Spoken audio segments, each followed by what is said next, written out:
Mesa Central. ¿Cómo están? Bienvenidos a esta edición de Mesa Central por la pantalla del 13 en simultáneo con Tele 13 Radio y con todas nuestras plataformas. Mañana de domingo, ya decíamos, el primer domingo del mes de junio, marcado por la cuenta presidencial de esta semana, evidentemente el hecho político más relevante, y que vamos a empezar a analizar con nuestras periodistas, nuestra mesa de editoras. Angélica Bulnes, ¿cómo estás? Buenos días. Mónica Pérez, buenos días. Hola, ¿qué tal, Iván? Bienvenidas a las dos. ¿De qué vamos a hablar, Mónica, hoy día? Bueno, vamos a hablar del fantasma del pinochetismo y de los 50. ¿Se apareció Pinochet? Que se apareció nuevamente en la política nacional, afectando, yo creo, sobre todo a las derechas, a las dos derechas, podríamos decir, ¿no? Vamos a hablar de eso. También fue parte del discurso presidencial, por cierto, los 50 años del golpe de Estado. Coneja Bulnes, ¿de qué vamos a hablar hoy? Bueno, cómo no, de la cuenta pública. Hoy día los diarios, los programas están llenos de análisis, lo que dijo, lo que no dijo el presidente, lo que debería haber dicho, como si hubiera hablado poco. Pero bueno, vamos a ver. Había ¿qué un pasó? Análisis hoy de que era la cuenta pública más larga desde que hay registro como de Como la historia, Constitución del la historia 25. de Chile. Claro, que retrocede hasta 1924. Increíble. Pero bueno, Una de 3 horas. vamos a hablar de eso. ¿De qué viene ahora? No está fácil el camino. Vamos a ver para dónde movió la aguja. Vamos a hablar de eso, vamos a hablar del pinochetismo. Lo vamos a conversar también, serán temas con nuestras invitadas, como decíamos al inicio del programa, la ministra del Interior, Carolina Toa, y la secretaria general de la UDI, María José Hoffman, nuestras invitadas en los siguientes bloques de Mesa Central. Pero partamos, Coneja, por lo que queda de la cuenta pública después del jueves. Bueno, 5 horas. Eso fue lo que me dijeron a mí cuando pregunté el día miércoles en la tarde. ¿Cuánto va a durar el discurso mañana? Día antes. 5 horas. ¿Y tú no te desmayaste? Y yo me Tú te reí. reíste, ¿Se claro, acuerdan que les conté? Yo me reí y dije, qué divertido. Pero la verdad es que no estaba tan alejado, porque las 3 horas, casi 40 minutos que habló el presidente en la cuenta pública misma, más los 20 y tantos minutos de la cadena nacional en la noche, bueno, pasó las 4 horas en las que el presidente tuvo todo el tiempo sin contrapreguntas, sin réplicas, para contar la historia que quería contar. Bueno, y ahí vienen todas las anécdotas. Yo me imagino que ustedes de eso también les tiene que haber tocado mucho, porque estaban acá transmitiendo, pero desde los que estaban sentados en primera fila, que se supone que es un gran honor, y después Se están desmayando. se estaban arrepintiendo porque no se podían mover. Los que medio escondidos estaban viendo el partido de Nicolás Yarri un poquito, ahí en el celular, Entre medio, una por ahí. cosita. Los que salieron a tomar café. Que fue en paralelo. Al mismo tiempo, Fue en paralelo, salían a 4 tomar sets. café. Nico Yarri, que juega mañana a las 5 de la mañana, a propósito. Sí, claro. Y que está yendo Octavos estupendo. de Sigue muy Roland bien Garros. eso. Muy Sí, bien. muy bien. Viento en Vamos como popa. avión. Sí. Bueno, ya, los simbolismos, que estuviera ahí la presidenta Bachelet, que recibió saludo especial del presidente sentada al lado de Irina Caramanos, el encuentro de 2 generaciones. Pero lo que me comentó... Perdona, en la previa, Ya. el despliegue de Michelle Bachelet, Ah, ¿en serio? o sea, Es que llegó temprano llegó súper temprano. y saludó a todos. O sea, yo creo que, no Y sé. todos la quisieron saludar. Le faltó subirse por las tribunas Por las para saludar a tribunas, los empezar a demás saludar arriba. arriba. O sea, saludó, Pero llegó- en el piso Sí. saludó a todo el mundo. A todo el mundo. Y todo el a mundo la el quería mundo. saludar, efectivamente. Sí, pues la De buscaba. verdad. Pero también era un otro gesto que lado. estuviera ahí tomando nota. Y tomaba notas, también me pareció Sí, eso. sí, como Tomaba oye. nota, todo lo Irina que Caramanos le miraba el cuaderno. A ver, ¿qué está anotando? Sí, ¿qué estará ahí consignando? Ya, Bueno, pero evidentemente era un gesto político, además. ya, pero hubo gente que me comentó que hubo acá como un ambiente, un tono en el momento mismo bien distendido, que no se veía hace tiempo, que no ha sido la tónica en el Congreso en este tipo de situaciones en los últimos años. Así que, bien por eso. Y eso tiene harto que ver con que el orador, el protagonista, todo esto, se siente bien como haciendo lo que estaba haciendo. O sea, ustedes saben más de tele que yo. Lograr ese desplante, el manejo con el teleprompter. ¿Se acuerdan que el presidente siempre ha sido bueno para hablar? Siempre ha tenido como talento para eso, pero ya no se ahoga, no le falta el aire, nunca se puso nervioso con que estaba pasando el tiempo. Pero igual se dio la vuelta esa que se da por la silla, al revés. Igual cuando le pusieron la Sí, banda Cuando volvió, presidencial, cuando volvió a la presidencial, lestera. claro, que se da vueltas en torno a la silla, Claro, porque hace un tiene... gesto así como... Ya, pero ya eso está una vuelta incorporado, completa. es parte de Lo como tenemos de la puesta en incorporado. escena. Y se veía muy No, cómodo. yo creo Esta que habla cosa- súper bien. O sea, el presidente habla, si tiene un atributo, Un es talento, el hablar bien, entretenido, porque para lo largo que fue... 3 horas 40 y mantuvo la atención. Y además esta cosa como, a ver, ¿dónde está la ministra Orellana? A ver, sí, ¿no es cierto, general Yáñez? Sí, presidente. Toda esa cosa como interactiva. No, o sea, era evidentemente Era dueño del escena. escenario. Sí, Ya, sin duda. ya. Y entonces... Que no es fácil eso. no es nada de fácil. Menos durante 3 horas 40 continuas. Pero porque con lo polarizado a veces que están las cosas en la política contingente, no se sentía ese ambiente polarizado ese día en el salón.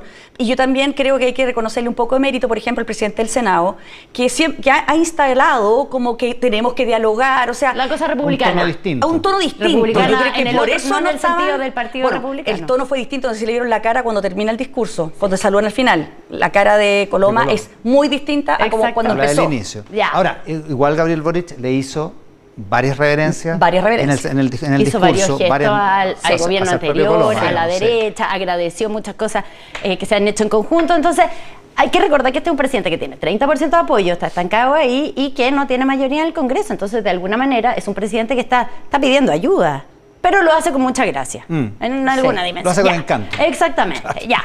Segundo, lo Para primero, algunos, al menos. esto tuvo como 2 patas, como la estrategia del gobierno en esta cuenta. Primera pata es, bueno, nos critican de la vereda del frente que no hacemos cosas. Y de la interna que hacemos cosas y no las mostramos. Bueno, vamos a mostrar harto. Vamos a mostrar todo. Y ahí es cuando se reconcilian con que iba a ser larga. La cuenta como, sí, va a ser larga, vamos a hacer una cuenta larga. Y confiando un poco en que el presidente habla bien, es carismático y entonces iba a generar interés. Ya hagámosla larga. Okay. Ahora el presidente debería subir en las encuestas, es lo que pasa siempre después de todas las cuentas presidenciales. Le vienen bien a los presidentes, suben, hoy día en la tarde. El año pasado contaba Roberto Isixson que subió 8 puntos. Llegó a 44 después de la cuenta pública. Bueno, vamos a empezar a despejarlo hoy día. Pero ya, confiamos en que el presidente lo hace bien y tiene buen rating. Tuvo 20 puntos promedio, salió eso bien en ese sentido. Y la segunda pata es, bueno, vamos a mostrar lo que hemos hecho, vamos a hacer detallado y vamos a mostrar todo lo que podemos hacer si tenemos plata. Y ahí entra esta narrativa que cruza la cuenta, el discurso completo, que es la reforma tributaria. Claro. La reforma tributaria la menciona 10 veces y la asocia a una serie de cosas para... Las listas de espera, necesitamos la reforma tributaria para cortar los tiempos en las listas de espera, necesitamos la reforma tributaria para el Sistema Nacional de Cuidado, claro. La necesitamos también para tener centros para la violencia, para las mujeres víctimas de violencia, la necesitamos para muchas cosas, entre ellas también para pagar la deuda histórica de los profesores y una cosa que después ha tenido que salir a matizar las autoridades de gobierno, para el CAE. ¿Ya? Entonces para la condonación del queda asociado. Y además, como broche, al final en la página como 74, dice, bueno, vamos a tener que buscar acuerdos, todos los acuerdos que sean posibles, porque, y le puso fecha y hora, la vamos a reingresar, esta reforma que se cayó en marzo en la Cámara de Diputados, la vamos a reingresar en julio por el Senado, para lo que todos sabemos que necesita 2/3, que no tienen. Claro, son 33 votos y Bianchi ya falló la Campillay. Ya. ¿Y por qué? O sea, contando a Karim Bianchi ya falló la Campillay. Ya. ¿Y por qué que el presidente haya vinculado el tema de la deuda histórica de los profesores y del crédito con aval del Estado, la condonación, a la reforma tributaria? Porque ¿quién no quiere que se reduzcan los tiempos en la lista de espera? Más encima cuando el sistema de salud está amenazado. Está amenazado.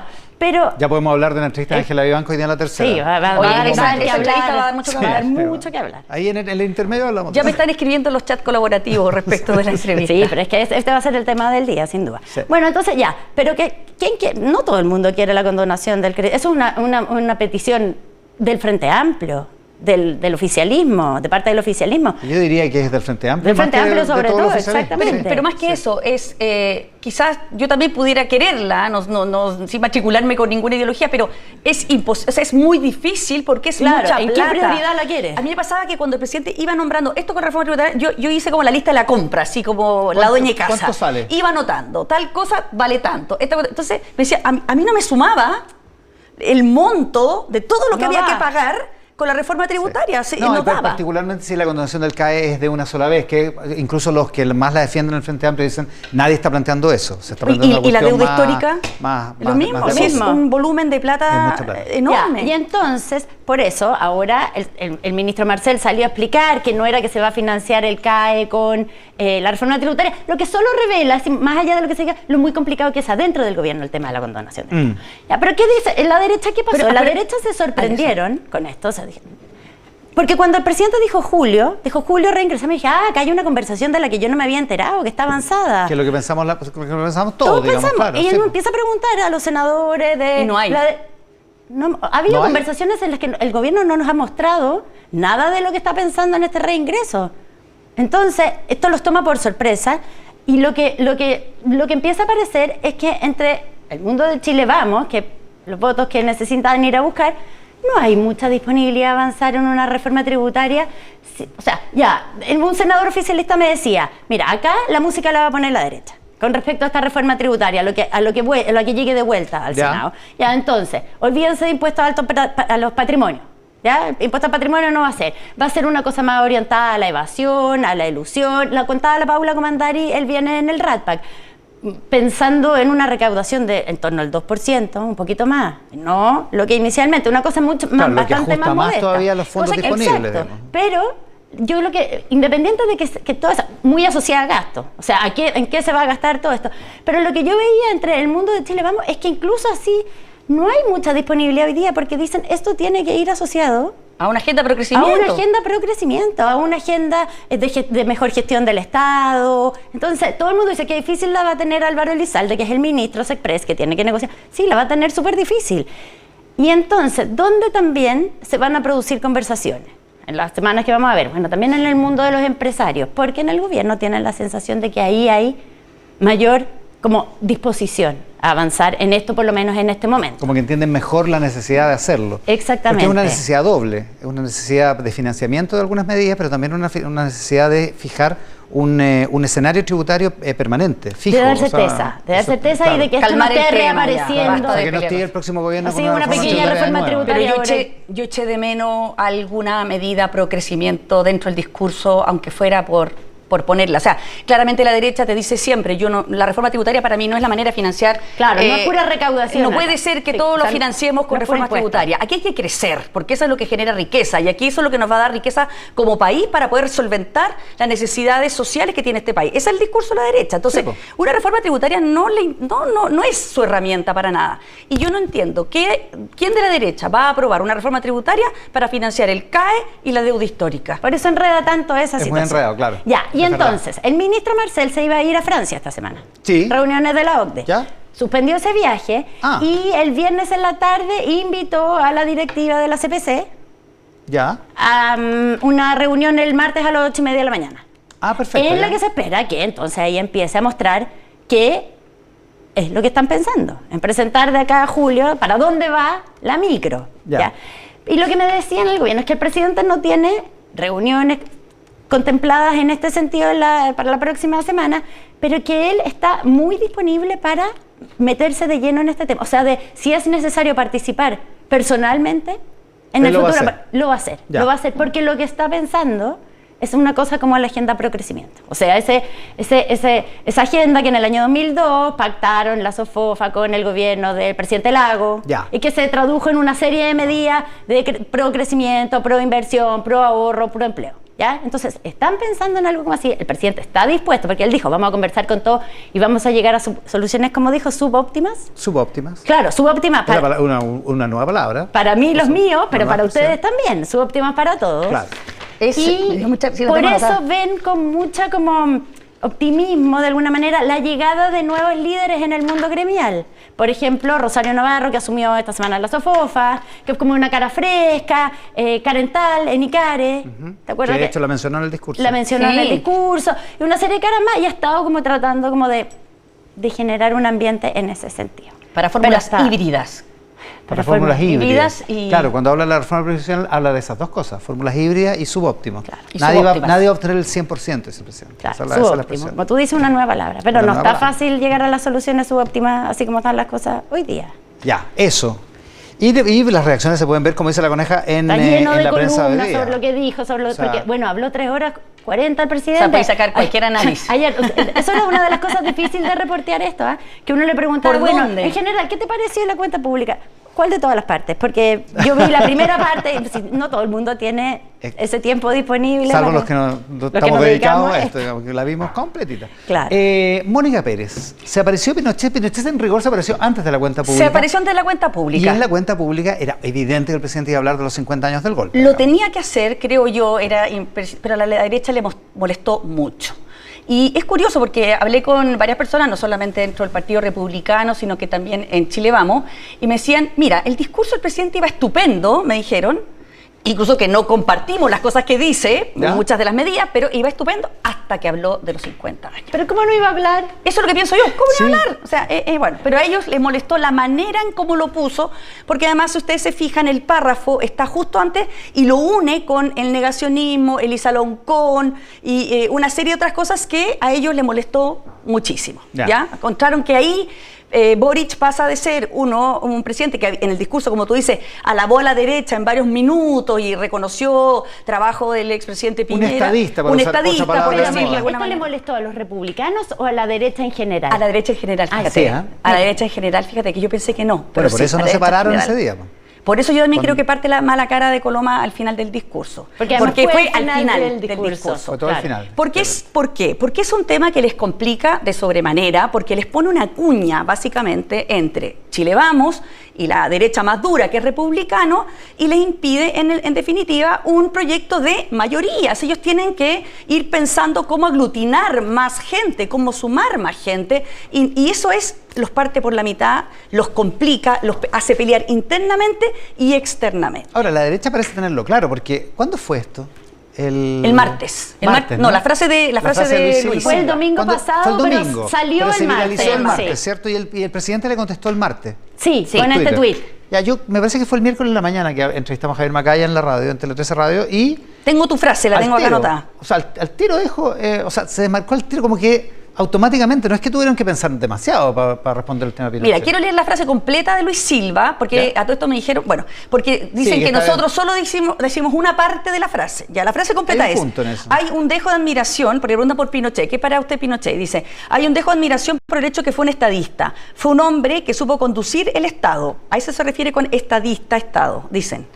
Lamentablemente, durante su tiempo a cargo del gobierno de Chile ocurrieron cosas que él no podía no conocer y que habría justificado, por lo tanto, y que son atroces. Y eso mancha lo que hizo por Chile. ¿Ya? Frase que dice una cosa a la otra. Ya. Pero igual dice que Pinochet es un estadista. Era La un estadista, frase- pero no podían no conocer... O sea, le pone una a Por favor. eso esto no es negacionismo. Exactamente, por eso dicen porque que no no es negacionismo. no desconoce una serie Las de cosas violaciones que de los derechos ocurrieron humanos. pero sí es relativización, dicen otros. Exactamente. Bueno, la frase había pasado colada, me dijeron en la derecha. La descubre, y dicen que fue el propio gobierno el que la descubre y la bombea. Y por eso surge el martes, los tweets. Ellos ven... Ya, pero eso sí que no lo sabemos, digamos. Por supuesto hay que no lo ni una sabemos, prueba de pero eso. ellos lo ven así, como una plan para perjudicarlos. Una conspiración. Una conspiración armada. Bueno, pero no será la primera vez, que como si vinieran llegando recién a la Sí, política, claro. ¿no? Bueno, ¿y por qué es importante esto? Porque claro, todos ponemos atención porque, a ver, el Partido Republicano a partir del próximo miércoles va a ser protagónico en nuestra política porque van a conducir el proceso constituyente que se viene por delante. Y Luis Silva es el jefe de bancada, o sea, no es un consejero más en el grupo, no es un republicano más en el grupo, es un republicano que va a ser muy importante a partir del próximo miércoles de esta semana. Entonces, claro, es una bomba que cae y marca la agenda para bien o para mal. Hablando con los republicanos, ellos te dicen que están totalmente en desacuerdo con lo que dijo, que para ellos no es un estadista, que ellos no son pinochetistas siquiera, que no de hecho, Silva después en una respuesta posterior dice que él no es pinochetista. que no son pinochetistas, que consideran que entrevista, pinochetismo no existe, en el sentido de que no es una tendencia de pensamiento de ninguna naturaleza. O sea, no se puede hablar de pinochetismo como una línea de pensamiento a la que adscribe un montón de gente por X motivos. Entonces, ellos dicen que están muy en desacuerdo con que Pinochet sea un estadista, que para ellos no es un estadista. Eso dicen en Republicano. En Republicano. Mónica, pero hace 2 o 3 domingos, cuando apareció esta entrevista en el DF+, de Luis Silva también, en que decía, ¿por qué yo tengo que... Porque cresta tenemos Claro, porque tengo que negociar si yo soy mayoría. Después de que sale esto, él hace como una rectificación y dice, en realidad no fue una buena entrevista, no era eso lo que yo quería decir, pero esta vez no ha habido una rectificación, no ha hablado, ¿no? Bueno, el argumento que me dan, que me dijeron que se lo hicieron saber a Luis Silva, le dijeron, por favor, no es el momento, porque además estamos iniciando el proceso constituyente, no necesitamos polarizar las cosas al interior del Consejo Constituyente, necesitamos que ellos están obsesionados como directiva y como partido, de que esta sea una constitución mayoritaria. No republicana. No republicana, que entren todos los elementos de la izquierda, y habían tenido muy buen diálogo, me decían, con la izquierda, y ¡pah!, cae esta bomba del estadista Pinochet. Entonces, está molesto, le dijeron... Sí, en realidad, además, ¿por qué dio una entrevista? Si había como como dicen los italianos, silencio estampa. Claro. O sea, había como una cosa de no hablemos. De hecho, no desordenemos nosotros el hemos pedido gallinero. un montón de entrevistas y no había entrevistas. Claro, la idea es pasar piolita hasta que comience. Salvo lo Arturo Esquella el domingo pasado acá, digamos. Bueno, y entonces le digo, ya, pero lo dijo. Entonces me dice, sí, y entonces, le digo, sí, pero me dice, lo atribuimos a una falta de experiencia que él tiene, que no ha pasado de la academia, porque por eso que remarco que él dijo, es un estadista porque logró rearmar el Estado, porque al parecer Luis Silio hubiera utilizado una definición muy académica y no de la política. Entonces yo le dije, entonces digo, bueno, y las 3 veces que ya ha sido candidato, o sea, me va a decir que Luis Silva no tiene experiencia política. Es decir, es como raro, primero, que no se haya desdicho. Ahora, es cierto que es y segundo, poco ingenua la respuesta desde ese punto de vista. Ya. Es poco política. Bueno, le dijeron o sea, tú que le preguntas a Macaya dice, no voy a entrar en esto. Yo creo que los académicos se van a molestar con esta explicación. Como que los académicos no saben que las cosas tienen matices, que solamente admiten una definición, no sé. Bueno. Hay un punto hay un punto. Bueno, tratan de sacarla por ese lado, ¿no es cierto? Pero les cayó pésimo, o sea, a los propios republicanos. Que el argumento de Gonzalo Cordero en Exante, una entrevista en Exante. Exactamente. El argumento no ha pasado de profesor a político. No ese es fundamentalmente el argumento al que me remitieron cuando pregunté por el tema.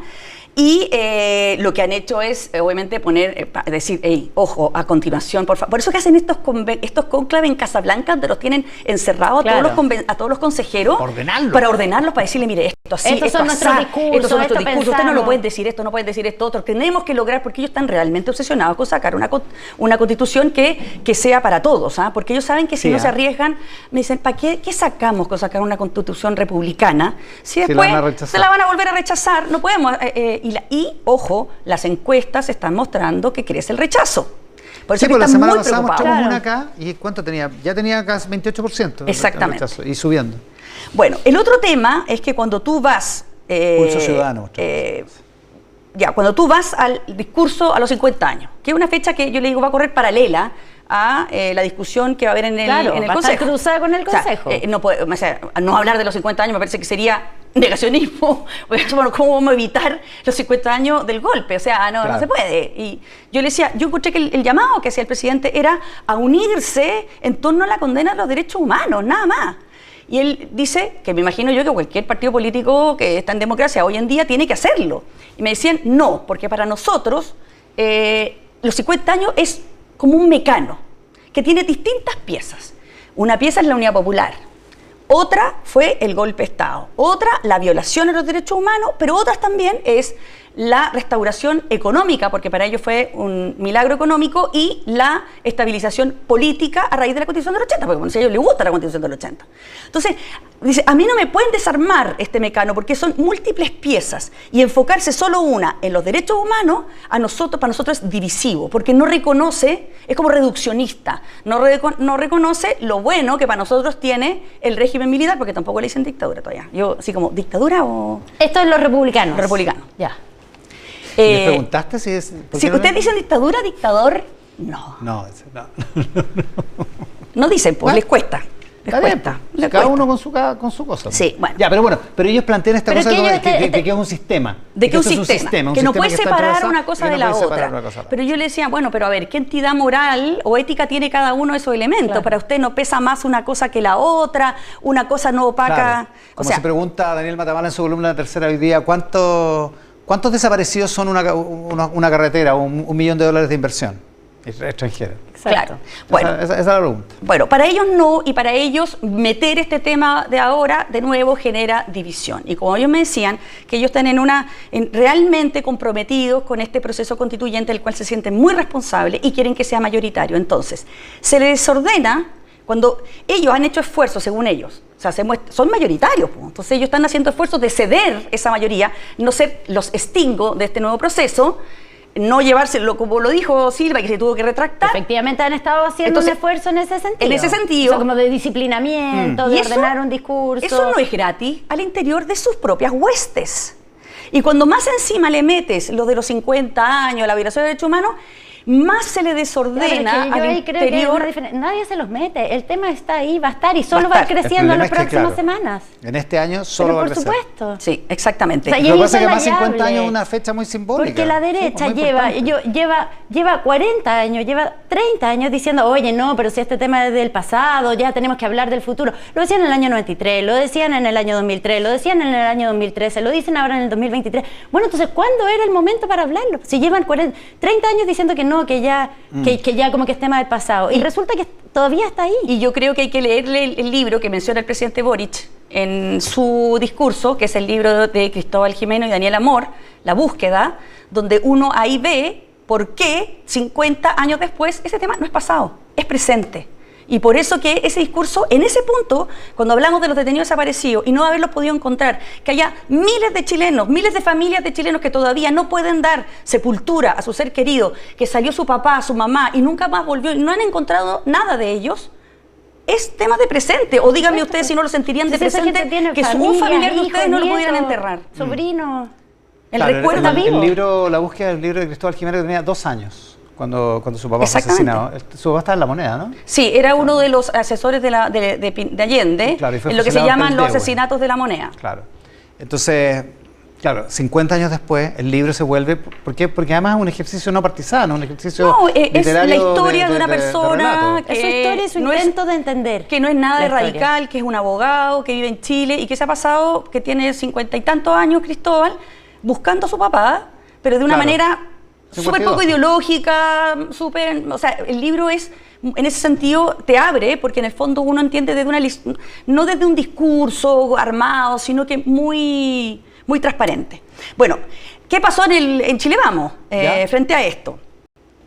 Evidentemente todos dijeron, republicanos me dicen en Chile Vamos que les pidió ayuda, así ayúdenme ¿qué hacemos? Contengamos esto de Silva. Los otros le dijeron, no. No.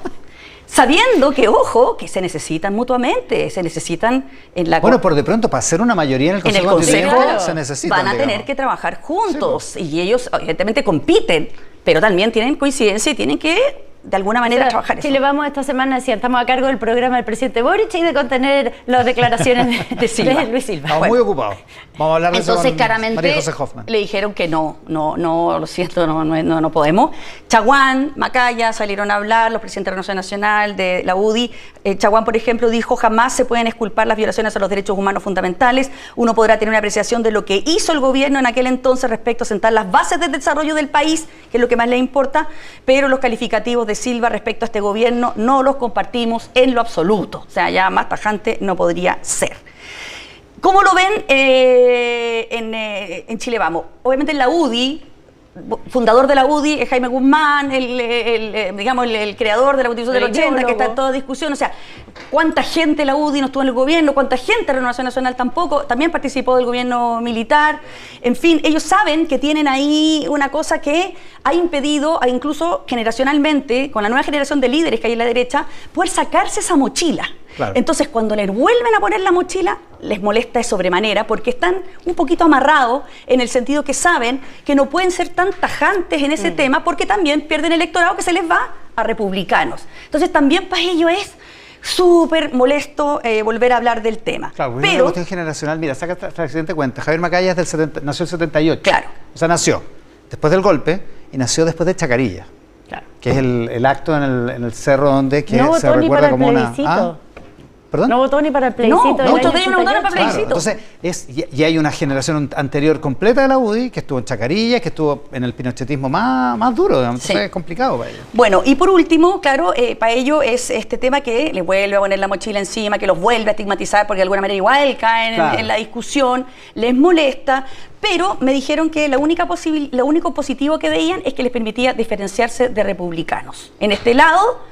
y poder ir un poco más hacia el centro, que es quizás donde ellos piensan que, ya que perdieron el electorado por la derecha, podrían, no sé, ayudarles de alguna manera. En realidad no es ninguna sorpresa, pero esta semana se apareció Pinochet en el debate público. Exacto. Con Mónica Pérez y con Angélica Bulnes, el pinochetismo y los problemas que le provoca a la derecha. Por cierto, también los ecos de la cuenta pública presidencial. Coneja, Mónica, muchísimas gracias por estar con nosotros hoy día. Gracias, Iván. Nuestra mesa de periodistas esta mañana días. acá en Mesa Central, que transmitimos por la pantalla del 13, en T13 en vivo y también con todos nuestros... Lo anunciamos con la ministra del Interior, Carolina Toá, acá en el estudio de Mesa Central. Ministra, muchísimas gracias por la gentileza de estar este domingo con nosotros. Buenos días. Gracias a usted por la invitación. Oiga, yo me desperté bien temprano en la mañana, supongo que usted también, y vi en el diario La Tercera una entrevista de Leslie Ayala a la presidenta subrogante de la tercera sala de la Corte Suprema, que es la misma del fallo de la ISAPRE. Y le pregunta Leslie Ayala a Ángela Vivanco, le pregunta por el tema del fallo de las ISAPRES, y ella en algún momento da a entender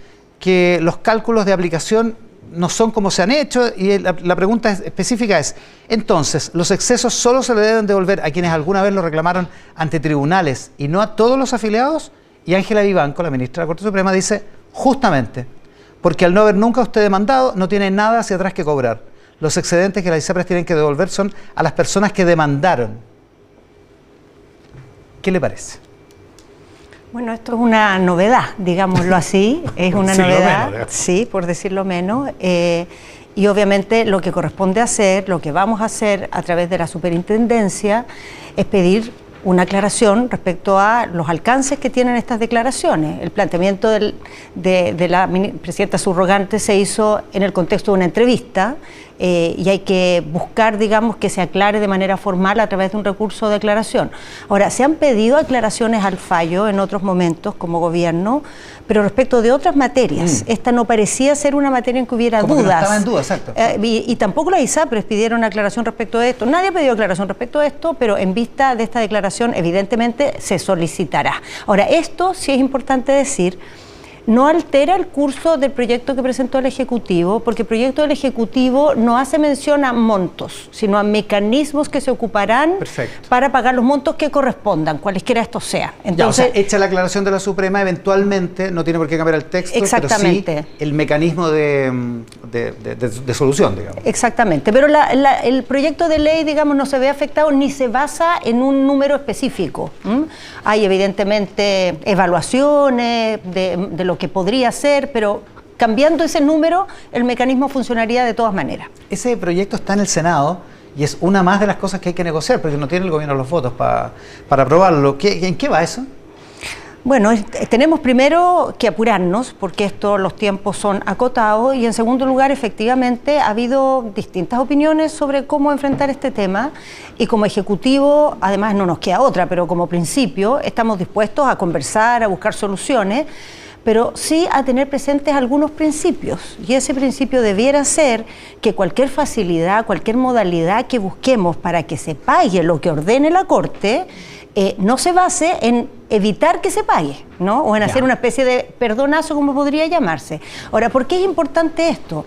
Es importante porque esto tiene que ver de alguna manera con la confiabilidad de todo el sistema, ¿ya? El que cuando la Suprema dice que hay una suma que se debe, esa suma se pague. Ahora, al mismo tiempo, es relevante, y al Ejecutivo también le importa, que la modalidad que se encuentre para el pago no haga inviables per se las ISAPRES, porque no queremos que las personas que están afiliadas queden descubiertas. Otra cosa es la discusión del sistema de salud, las reformas que hagamos, pero que no sea sobre la base de que hay una crisis en cadena producto de la aplicación del fallo. Por eso estamos buscando una modalidad que cumpla esas dos cosas, que se pague, pero de una forma que en sí misma no genere una inviabilidad del sistema. Y sin que se deje de pagar esta puerta que abre la ministra de la Suprema, Ángela Vivanco, de alguna manera, eventualmente acotando el universo de gente a la que se le debe, podría dar una solución, un pie de solución, ¿no? Es que no quiero anticipar evaluaciones sobre eso, Iván, porque habría que ver qué significa. A lo mejor si significa estrictamente lo que parece, eso se traduciría en que las demás personas también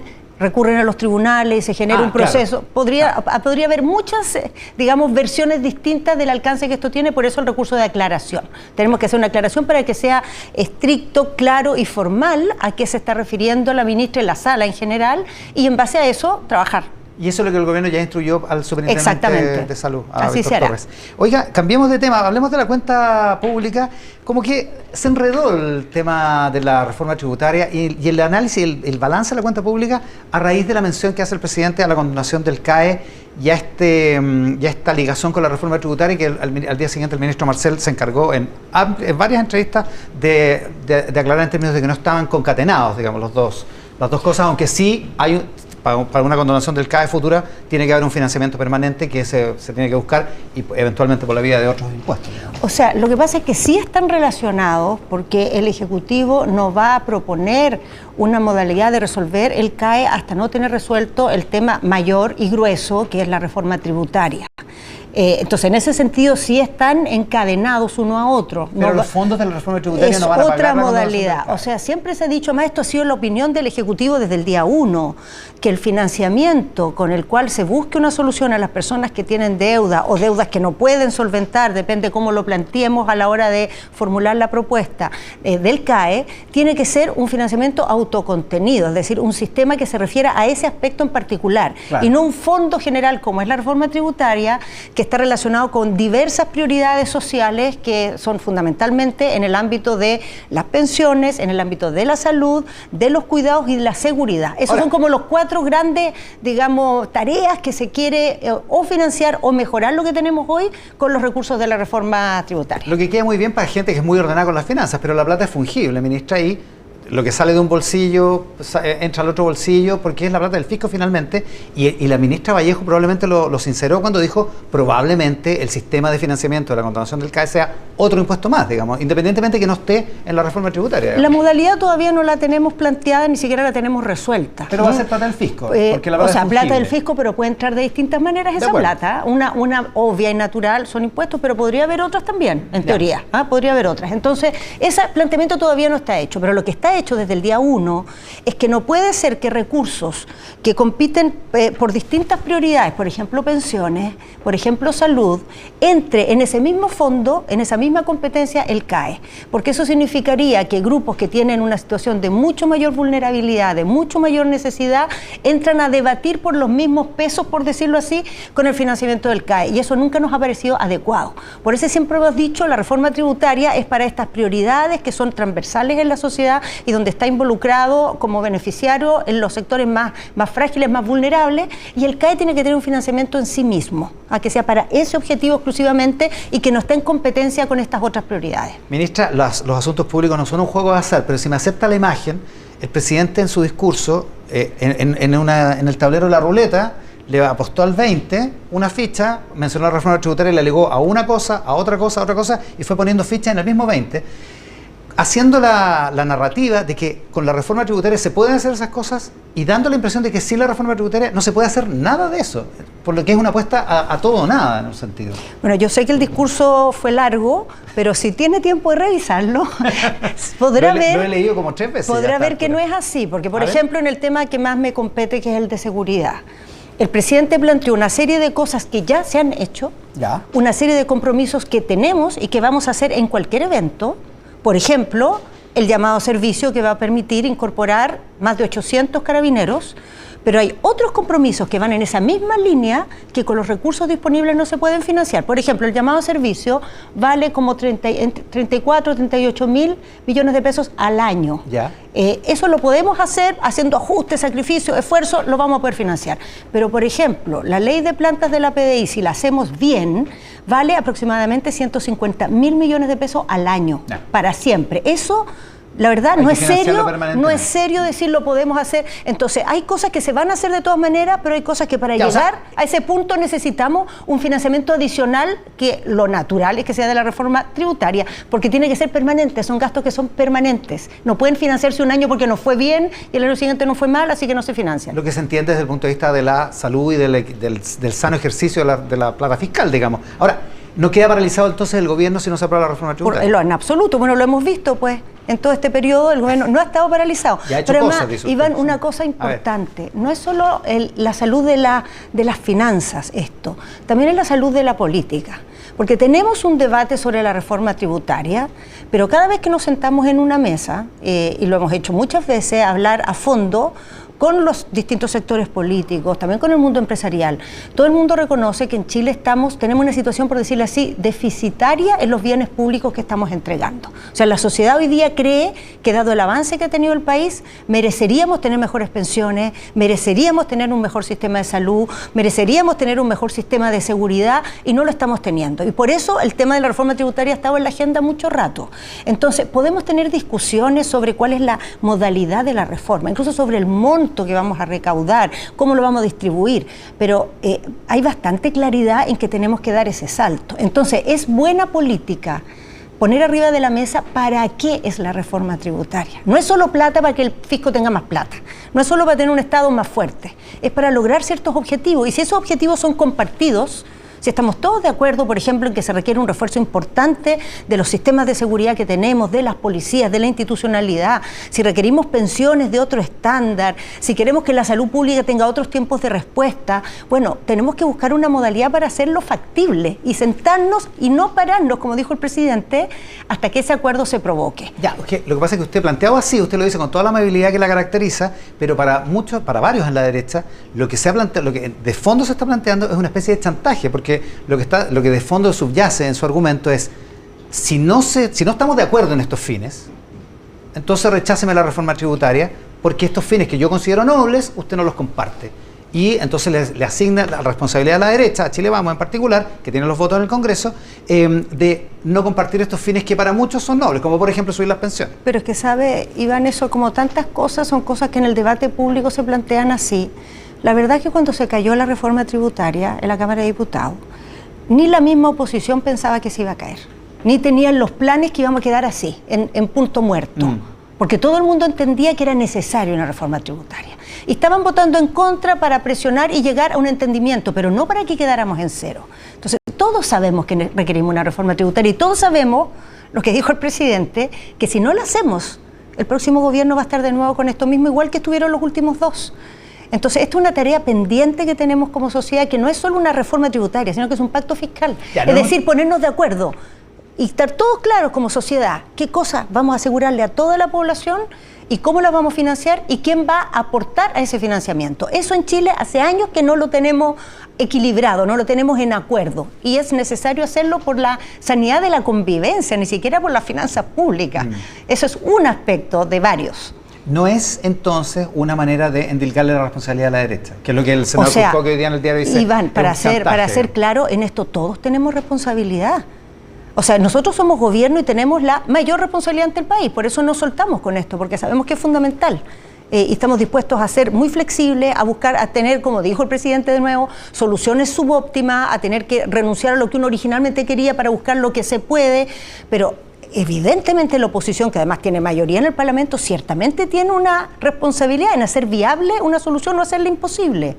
Ahora, entendemos aquí que la flexibilidad es mutua y que nosotros tenemos que tomar la iniciativa, y así el presidente lo dijo. O sea, de aquí a julio vamos a estar muy activos, sentados en todas las mesas, buscando todas las fórmulas para destrabar esto. Yo le decía antes de que entráramos al aire que todo depende ahora de la genialidad que pueda ejercer el ministro de Hacienda, que dice en una entrevista en La Tercera de ayer, que no la tengo acá, por eso no nombro a la periodista, el periodista que la entrevistó, dice, se necesitan dos para dialogar, no se puede dialogar solo.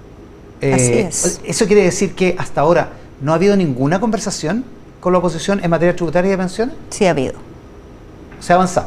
Sí ha habido, pero cuando llega la hora de llegar realmente a algún punto, bueno, había un contexto difícil, digámoslo también, ¿no? Había una elección, había toda una idea de que era un momento que podían las cosas interpretarse de distintas maneras, tener efectos inesperados, así que bueno, esperamos pacientemente que pasara la elección, ya ha pasado la elección y pensamos que es el momento de hacerlo. Ha habido diálogo político y diálogo también con el mundo social y con el mundo empresarial. Y la cosa ahora es que logremos llevarlo a puerto, ¿no? Encontrar algún camino, y en eso quiero insistir, aunque no tenga mucho valor, porque habiéndolo dicho el presidente, el Ejecutivo entiende que hay que flexibilizar, pero sin perder el norte, que es llegar a una solución de temas que están arrastrados largo tiempo en la sociedad chilena. Como el tema como el tema previsional, eso que es evidente. Oiga, otras cosas que salen de la cuenta pública, el senador Latorre ayer, también en una entrevista en La Tercera, dice, parece que le digo mucho a La Tercera últimamente, dice, aquí no hay ningún, ¿cómo es? Nunca, ninguna renuncia como el gobierno de Bachelet, no hay ninguna renunciar sin transar o realismo sin renuncia, que es una expresión que el mismo senador Latorre, recuerdo que ocupó la noche del 4 de septiembre en un estudio aquí en Canal 13, donde estaba analizando los resultados del plebiscito de ese día, el 4 de septiembre, y también dijo, bueno, no, aquí no vengan con que hay que renunciar a dos. ¿Qué es lo que hay detrás de esa frase? ¿Hay un descontento, una desconfianza en el giro que algunos pretenden en el gobierno o en el rumbo que algunos están dando en el gobierno? Bueno, creo, Iván, que eso es una pregunta para el Senado en la Torre, no para mí, pero lo que yo puedo decir, el presidente ha dicho muchas veces, que tenemos que aprender a gobernar y a mirar el futuro sabiendo que somos parte de una historia larga, donde nos paramos, el presidente ha dicho literalmente, sobre hombros de gigantes. Que hicieron en su tiempo pasos muy relevantes para que estemos hoy día aquí. Entre esos pasos, por ejemplo, que el senador Latorre esté sentado en el Senado, cosa que se logró en el segundo gobierno de la presidenta Bachelet, por el cambio del sistema electoral. Ya, y eso habría que respetarlo. Eso.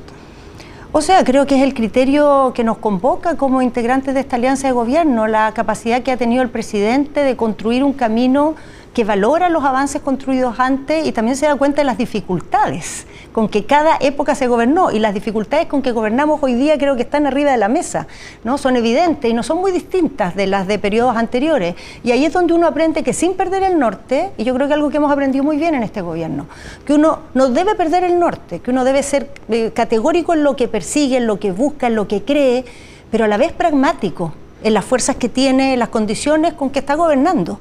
Entonces, ponerse de acuerdo, ceder, no tiene nada que ver con renunciar, ¿no? Tiene que ver con avanzar.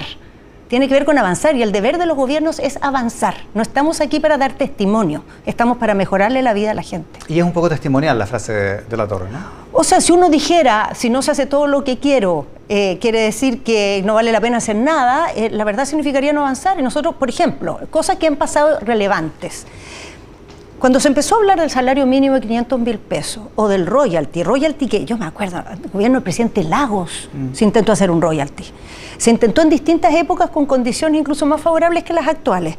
¿Y por qué logramos ahora el salario mínimo de 500.000 pesos o el royalty o las 40 horas, que al principio cuando se presentaron, incluso algunos de los firmantes hoy día reconocen que firmaron pero no creían que eso realmente... que fuera a flotar. Sí. ¿Por qué? Porque al mismo tiempo que con mucha fuerza se defendió lo que se perseguía, hubo mucha flexibilidad para construir acuerdos, para buscar atender las aprensiones que había, para flexibilizar en ciertos elementos que permitían ganar algunos votos. Y gracias a eso, estas reformas, que tenían tanto viento en contra, hoy día son realidad. Entonces creo que también en la experiencia, no solo de gobiernos anteriores, sino de nuestro propio gobierno, podemos ver cómo podemos avanzar en estas condiciones que sin duda son adversas. Le cito la frase del senador Latorre y la ligo con otra de Gonzalo Vinter el mismo jueves en el canal de la Cámara de Diputados. El diputado Vinter dice que el presidente da una especie como de lección a los presidentes del mundo, que a diferencia de muchos presidentes en el mundo es un líder espiritual, es un líder que dice hacia dónde va la pelota, hacia dónde va la democracia.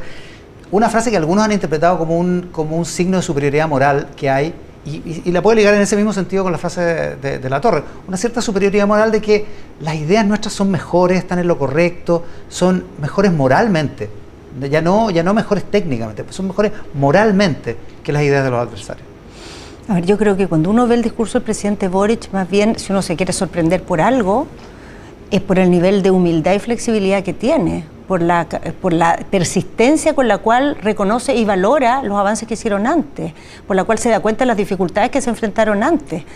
Yo creo que si uno quisiera entrar, digamos, en esa materia, creo que es de los discursos en que hay más esfuerzo por subirnos todos arriba del mismo carro, por entender que esta cosa de este tipo de disputas, ¿no?, de las superioridades morales, del pasarle la cuenta al otro, son cosas que nos han paralizado por largo tiempo y que hay que dejar atrás. El tener diferencias obviamente significa que uno cree en sus ideas, ¿no? Si uno cree en sus ideas porque les gustan más que las del otro, claro. Pero eso no quiere decir que las del otro no tengan valor para el otro. Y si uno respeta al otro, lo respeta con sus ideas incluidas. Y a partir de eso discute, debate y busca entendimiento. Yo creo que en eso la manera en que el presidente ha ido instalando esa mirada y esa convocatoria en el centro de su gobierno es algo demasiado persistente en el tiempo y en el discurso. Creo que realmente es voluntarista decir que dijo lo contrario. ¿Usted percibe...? Otra cosa es el entusiasmo del diputado Vinter, eso ya es distinto. Que parece que, claro, que suele ser muy entusiasta en su declaración. También, pero se necesita entusiasmo política también, sí, se necesita mucho. ¿Pero usted no advierte superioridad moral en eso? ¿O en algún sector de los que apoyan al gobierno? Yo diría al revés. Yo creo que este es un gobierno que llegó al poder con una historia de una discusión, de poner muy en cuestión lo que el sistema político había hecho a lo largo del tiempo, y que en el ejercicio del gobierno ha ido mutando muy profundamente esa manera de mirar, y ha ido entendiendo que más que poner en un telón de juicio y descalificar ese esfuerzo, más bien se para sobre eso y trata de entender las claves de lo que le toca hoy, que los desafíos de hoy son otros, las condiciones y las posibilidades son otras. En ciertos aspectos hay más restricciones, pero en otros aspectos hay más posibilidades también. Yo creo que en ciertos aspectos hoy día tenemos más apertura, aunque muchas veces vemos más el vaso vacío. Yo soy una voluntarista del vaso lleno. Ministra, le quiero hacer una pregunta sobre la expresidenta Bachelet, que estuvo en el Congreso, pero se lo voy a hacer después de la pausa, porque usted probablemente se lo perdió, estaba en Cerro Castillo, probablemente usted no vio, cuando llegó o a lo mejor la vio por la televisión, cuando llegó la expresidenta Bachelet al Congreso, era una fiesta, y todo el mundo la saludaba, ella se veía muy contenta además, y se interpretó todo esto, para empezar, como un gesto político de apoyo, derechamente, no solo de simpatía, sino de apoyo político al presidente Boric y a su gobierno. ¿Usted lo interpreta así también? O sea, creo que son reacciones muy espontáneas. Esto no es que alguien dijo, ojo que cuando llegue la presidenta Bachelet se aplaude. O se aplaudió, porque yo creo que ha ido en muchos aspectos, después de un periodo político en Chile de muchas contraposiciones, se ha ido generando una mirada, digamos, de nuestra historia un poco más ponderada, y creo que la experiencia ha ayudado a eso, y se entiende que en esos gobiernos, los de ella y todos los gobiernos post-transición a la democracia, y en parte el mismo presidente ha ido generando esa lectura con sus planteamientos, porque su voz ha sido muy nítida en eso, ¿no? Respecto a los gobiernos anteriores. Sí. Exactamente, en valorar lo que se hizo, las condiciones en que se hizo, las cosas que hoy día podemos discutir porque se lograron otras antes, y creo que esa lectura, digamos, de valoración, y también una lectura a la persistencia, porque la presidenta Bachelet ha sido una persona que ha estado detrás de ciertas cosas y no las ha soltado, pese a dificultades gigantescas. Y yo creo que eso es algo no solo para apreciar en los otros, sino para asumirlo para uno mismo también. Bueno, el presidente la persistencia, la no impaciencia, las cosas a veces no salen de inmediato, pero si uno persiste y tiene claridad y tiene flexibilidad, pero no deja de tener convicción, va logrando cosas. Oiga, yo lo he escuchado, y supongo que si yo lo he escuchado usted también, usted más todavía, esta idea que resurge cada cierto tiempo de que la expresidenta Bachelet puede volver a concursar por algún cargo público, en este caso ya al máximo nuevamente. ¿Le parece que este ambiente genera como ruido, en ese sentido, genera un pie para que la gente especule respecto a una posibilidad presidencial de Bachelet? No, yo no creo que la presidenta Bachelet tenga ningún interés en tener ningún cargo, pero yo creo que sí es una persona que tiene ganas de contribuir, y no de entrar en cargo ni en carreras de ningún tipo, electorales, pero sí de contribuir. Yo creo que siente y sabe que tiene elementos, digamos, importantes que podrían ayudar en momentos como este. Estamos con la ministra del Interior, Carolina Toá. Ministra, a cambio de tema, anda dando vuelta la idea de adelantar las vacaciones de invierno. El gobierno ha dicho ya 2 veces que eso no se va a hacer, pero el gremio médico está insistiendo y el colegio de profesores también está insistiendo. De hecho, el colegio de profesores está amenazando con una especie de paro a raíz de esto, de las vacaciones de invierno, de la crisis de salud, y a raíz del tema de la deuda histórica de los profesores, que no lo satisfizo en el discurso del jueves pasado. ¿Qué le parece a usted primero esa amenaza del colegio de profesores? Bueno, poco oportuna, porque la verdad es que llevamos un periodo muy largo en que la continuidad de las clases ha estado frágil. Llevamos varias generaciones de estudiantes que no han tenido años escolares normales. La pandemia en eso fue brutal, el impacto que tuvo en los estudiantes, y tenemos que encontrar una manera de resolver los problemas tratando de evitar recurrir a medidas que vuelvan a profundizar en ese problema. Ahora, la preocupación por el tema de salud ciertamente es muy atendible. ¿Y por qué el gobierno no ha sido partidario de adelantar las vacaciones? En primer lugar, porque las vacaciones ya están adelantadas. El año pasado, en virtud de que se adelantaron, se programó el año escolar con un periodo de vacaciones que es previo al que es habitual. Ya. Y esto un poco asumiendo, tratando de hacer calzar las vacaciones con el pic de los virus de invierno. Claro, como para hacerlo claro. Exactamente. En segundo lugar, el Ministerio de Salud y los expertos con que ha consultado, el Ministerio ha estado en mucha reunión con expertos en salud pública, han llegado a la conclusión de que el pic de de los virus está más o menos calzado con las vacaciones. Entonces, si adelantamos las vacaciones no vamos a resolver el problema, porque después van a volver a clase y todavía el pic no va a haber llegado. Pero en tercer lugar, muy importante, el grupo de estudiantes que es más vulnerable a este tipo de virus es el grupo preescolar, donde la cobertura de asistencia al sistema, digamos, parvulario es muy inferior, es bastante baja, y ahí se requerimos otro tipo de medidas, especialmente medidas domiciliarias, medidas de cuidado. Entonces tampoco el impacto de esto sería todo lo importante que a veces se piensa, ¿no? Que adelantando las vacaciones resolveríamos el problema. No, no lo resolveríamos. Entonces tenemos que buscar otras medidas, a reforzar el sistema de salud, proponer medidas domiciliarias para las personas que tienen niños más pequeños, que son los más vulnerables a este tipo de virus. ¿Es mejor no seguir especulando con el tema de las vacaciones de invierno?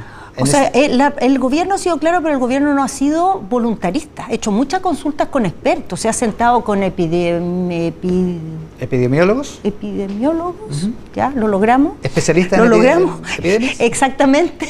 Y han llegado a la conclusión de que esa no es el tipo de medida que nos va a ayudar a pasar este periodo de virus invernales. Ministra, hablemos de seguridad.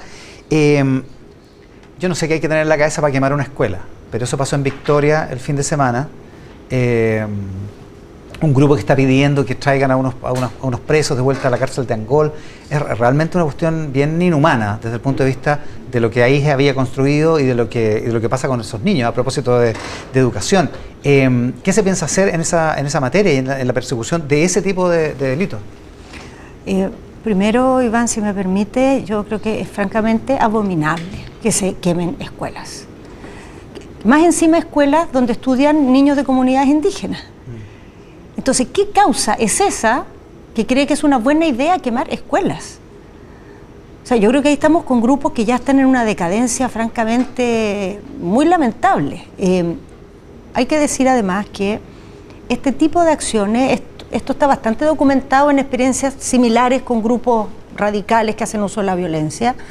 Cuando empieza a haber avances del sistema de persecución penal y a lograr detenerse o condenar un número más alto de personas involucradas en los atentados, estos grupos empiezan a virar su foco desde lo reivindicativo a la defensa de los suyos que están cumpliendo condena o están detenidos. Y empiezan a hacer actividades especialmente para eso. Para protestar por las detenciones, por las audiencias, por las condenas, por los traslados. En este caso lo que hubo es que hay un grupo de personas que fue trasladada, personas que están cumpliendo condenas, que tienen condenas por delitos gravísimos, incluso homicidio, que se les trasladó porque por una protesta y un reclamo que tenían dentro de un penal, secuestraron a un grupo de gendarmes. Claro, eso fue lo que ocasionó. ¿Y por qué se les traslada? Porque son un peligro en ese penal. O sea, ni siquiera es discutible. O sea, ya pasó. Ya secuestraron a un grupo de personas.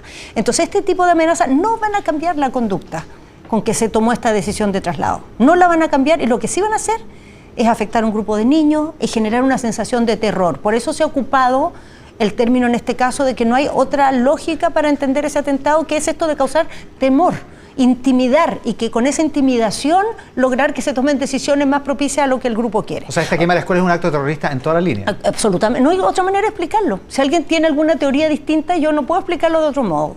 Causar temor.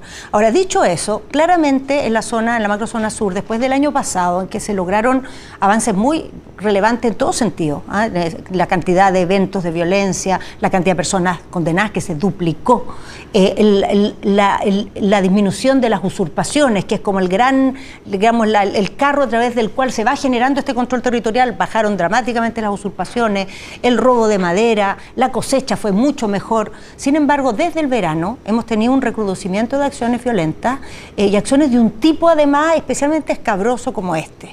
Y eso ha hecho que ya en el último mes estamos haciendo una serie de coordinaciones, de reuniones de trabajo con el GEDENA y su equipo, con las fuerzas de las policías, con los delegados. El presidente también se juntó con los parlamentarios. Nosotros hemos tenido internamente también evaluaciones en el ministerio, y esta semana nos toca, la próxima, digamos, a partir de mañana, renovar nuevamente, y vamos a llevar a la renovación varias, digamos, decisiones que se han tomado.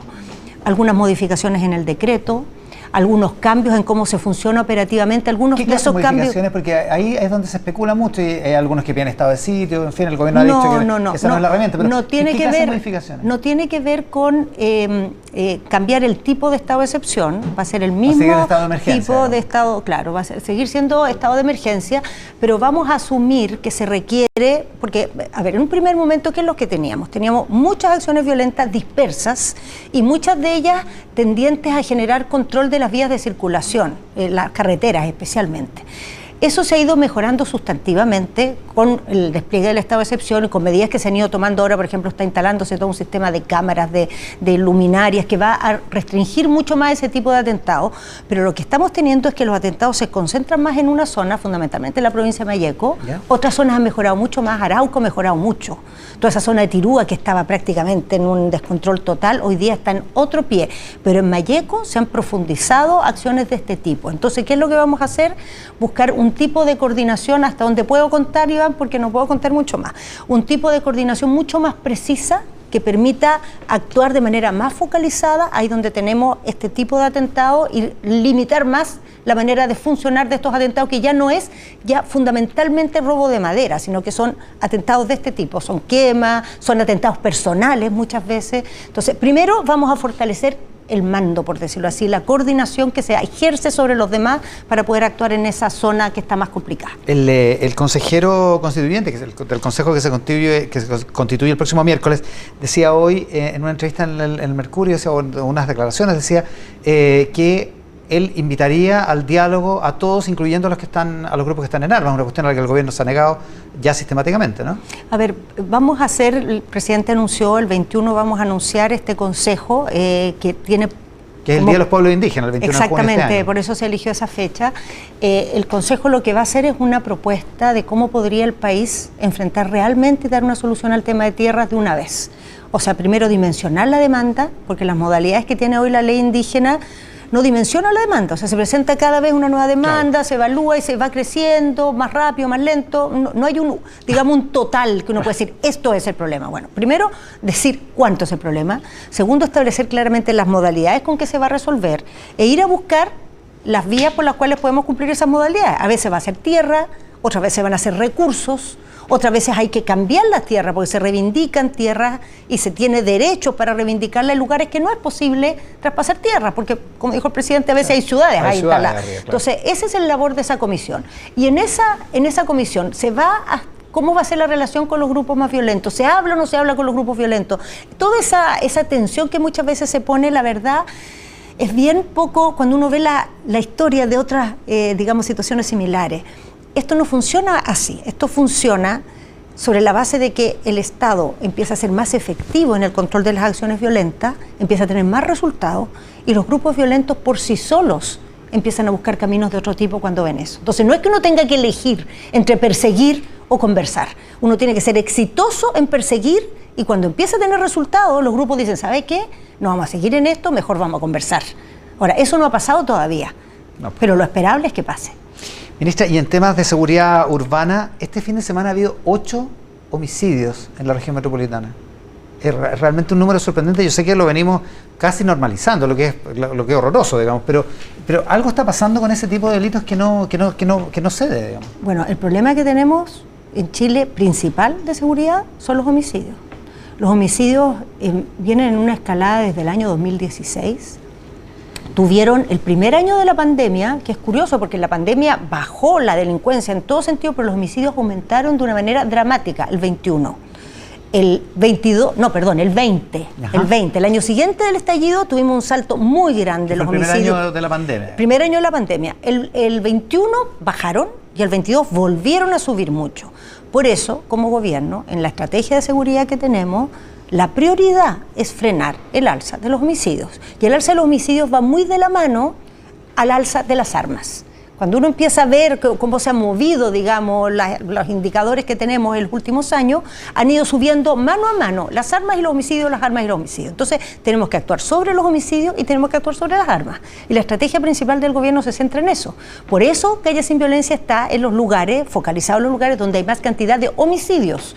A pesar de que hay muchos otros delitos que preocupan a la población, pero donde hay homicidios porque hay más armas también. Y con esas armas se cometen otros delitos que intimidan. Exactamente. A este indicador, digamos. Entonces este indicador es un buen punto de partida. Y la verdad es que con ese plan, en este periodo que llevamos de llevarlo adelante, que todavía no está plenamente desplegado, o sea, todavía hay varios componentes que tienen todavía que terminar de desarrollarse, empezamos a ver que desde el punto de vista de control empezamos a tener mejorías importantes. O sea, mejoría en el sentido de pillar gente que están con órdenes, de fiscalizar cantidades de armas que son muy superiores al promedio, y eso va a tener que impactar en los indicadores de homicidio, pero necesitamos que pasen algunos meses de desarrollo del plan para que esos números se vean. O sea, no es posible que el próximo fin de semana esperemos una solución de esto. Es que no creo que no sería serio de mi parte poder decir que en una semana vamos a cambiar la tendencia al alza de los homicidios que lleva 7 años.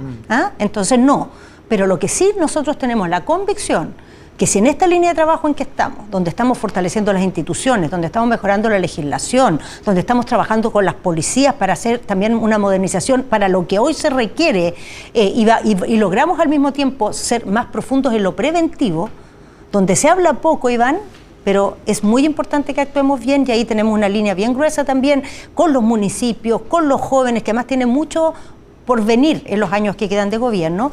Nuestra meta es que esta curva de alza de homicidios la frenemos, que se detenga el alza de los homicidios, y una vez que la detengamos vamos a poder empezar a descender, pero lo primero es frenar el alza, que es lo que llevamos un buen tiempo sin resultados. Le quiero preguntar una cosa más, pero permítame una digresión a propósito del ejemplo, porque lo mencionó el presidente en su cuenta pública. El deporte es uno de los grandes disuasores, uno de los grandes preventivos de la criminalidad, particularmente en adolescentes, y hay una crisis ahora, una situación, digamos, al menos, en el Comité de los Juegos Panamericanos. El Canal 13 es canal oficial, usted sabe, de los Juegos Panamericanos, vamos a transmitirlo, y ahí hay un problema de rendición de cuentas de plata, aparentemente desorden administrativo. No sé exactamente cuál es la razón, probablemente habrá que investigarlo. Está la Contraloría metida, hay un lío ahí que terminó con la salida de la directora ejecutiva. ¿Cuánto le preocupa al gobierno esta Por supuesto situación? Nos preocupa mucho que los panamericanos anden bien, porque este va a ser el evento deportivo más grande que ha organizado el país, bueno, además del Mundial del 62, y del punto de vista de lo que usted mencionaba antes, ¿no? De la cultura del deporte, de que los jóvenes se motiven, es muy importante que este sea unos juegos en que lo que dé noticia sea el deporte, ¿no? Y no otro tipo de cosas. Por eso lo que pasó esta semana creo que va a ayudar, digamos, a que la organización resuelva los problemas que tiene. La organización tiene tres grandes elementos de los que hay que preocuparse. Uno es la infraestructura, ¿no? Se tiene que desarrollar una serie de instalaciones deportivas que están en proceso y que dice que bien contratiempo, orden, sí, así como apretados, pero van a salir. En segundo lugar, la organización del evento, ¿no? Que cuando lleguen estén todos los elementos que tienen que estar, que el público entre y salga correctamente en los lugares, que los deportistas sean bien recibidos, que lleguen a las casas donde tienen que, las casas ya están listas, van a empezar a vestirlas ahora, digamos, los departamentos donde van a estar en Cerrillo. Y el tercero es que desde el punto de vista administrativo la plata se ejecute de una manera que sea impecable. En este tercer Porque punto, el financiamiento es completamente fiscal, digamos. Absolutamente, aunque gran parte de él se desarrolla a través de una corporación. Perfecto. Y aquí el problema que ha habido es que en esta corporación las rendiciones, pues se le traspasan platas para una serie de líneas de acción que están previstas, y la rendición viene con problemas. El 21 tuvo problemas, el 22 tuvo problemas, este año no iba bien. Entonces este cambio que se hizo a la corporación, la apuesta es que permita especialmente hacer las cosas bien de aquí en adelante y ponerse al día en todas las rendiciones que siguen pendientes hacia atrás. Oiga, estas tres cosas nos tienen que andar bien para que los juegos den noticia por lo que nuestros deportistas hagan, bueno, y los deportistas de los otros países también. Y de todos los países. Bueno, esperemos que los nuestros den más noticias. Los otros también compiten. Oiga, ya, ministra, déjeme lo último, para volver al tema de seguridad. La última vez que conversamos fue en Tele 13 Radio, y usted estaba metida en una controversia con el presidente del Senado, Juan Antonio Coloma, respecto del fast track legislativo y los 31 proyectos que están ahí metidos en esa lista, en ese proyecto, en esa iniciativa, digamos. Y ahí había una discrepancia por 12 proyectos que todavía no ingresan, o que todavía no ingresaban, y vamos en el día 52 de los 75 días del fast track legislativo. ¿Qué pasa con eso? O sea, han ingresado una cantidad de proyectos, Iván, impresionante. La semana pasada ingresó inteligencia económica contra el delito, fortalecer impuestos internos y aduanas para que puedan perseguir delitos. Ingresó porte de combustible, que es establecer como una falta penal el portar combustibles a las manifestaciones. Ingresó ¿cómo se llama? Fortalecer el rol preventivo de las municipalidades. Ya. Ingresó un cuarto proyecto que es algún asunto ya no, contrabando. Ya. Contrabando, que es un proyecto donde se fusionaron tres de los 12 se juntaron en uno. Ya. 3 en uno, que es una indicación para fusionar varios proyectos. Entonces, la verdad, hay como 7, 8. Y además tenemos, digamos, un buen acuerdo con los presidentes de las dos comisiones para tratar de ordenar el trámite legislativo, que no se nos provoquen tacos. Y ahí vamos a requerir, aprovecho de pasar el aviso, colaboración en ambas cámaras para distribuir los proyectos en distintas comisiones. Por ejemplo, el proyecto de municipios, que es muy importante porque es un proyecto que, aunque por la vuelta parezca larga, tiene que ver con la reforma de las policías, porque va a definir de manera mucho más nítida qué hacen los municipios y qué no, y cuál es el rol coadyuvante que ellos tienen sin mezclarlos en roles policiales.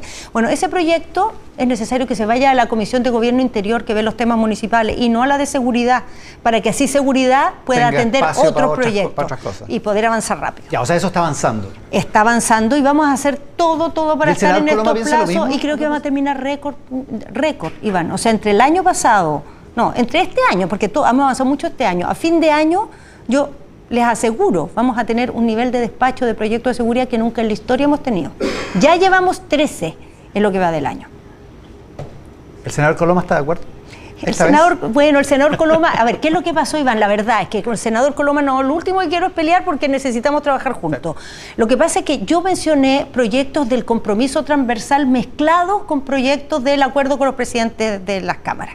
Y él se está refiriendo solo a los de las presidentes de las cámaras, y eso es lo que... Pero los números son los que son. O sea, por suerte los proyectos que se han tramitado son de público conocimiento, no los puedo inventar aunque quiera. Ninguna de las aunque dos partes. Quisiera, digamos, pero no se puede. Ministra, muchas gracias por la gentileza de estar hoy día con nosotros. Gracias a ustedes. La ministra del Interior, Carolina Toá, esta mañana acá en Mesa, con María José Hoffman, la secretaria general de la UDI, esta mañana acá en Mesa Central. María José, muchísimas gracias por la gentileza de estar acá. Buenos días. Hola, buenas tardes ya. Buenas tardes. Ahora, sí. 12, pues 12:37, sí. Buenas tardes, María José. Muchas gracias por la invitación. ¿Alcanzó a leer en la tercera lo de la ministra de la Corte Suprema, Ángela Vivanco? Sí. Una entrevista a Leslie Ayala, donde dice, sorprendentemente, que el famoso fallo de noviembre del año pasado sobre las ISAPRES es para que le devuelvan a la gente que ha reclamado judicialmente, que ha reclamado en tribunales por esto. Hay algunos especialistas, la Mónica Pérez me daba el dato ahora recién en comerciales, que piensan que eso es un universo más o menos como 100.000 personas, no 700.000. Como se estaba calculando, como está calculando la Super de Salud. ¿Qué piensa de esas declaraciones? Mire, me sorprendió bastante las declaraciones de la ministra. No sé, me imagino que por ser vocera representan no solamente su sala, sino que la nueva interpretación que hacen. Me parece que esto debiera haber sido, no sé si tanto en el fallo de la Corte o en la interpretación de la Superintendencia estaba acotado solamente, o eran todos aquellos que son parte o afiliados, digamos, de las ISAPRES. Hasta ahora el fallo de la Corte era más o menos clarísimo. Tengo dudas, Iván, de la nueva interpretación en su aplicación.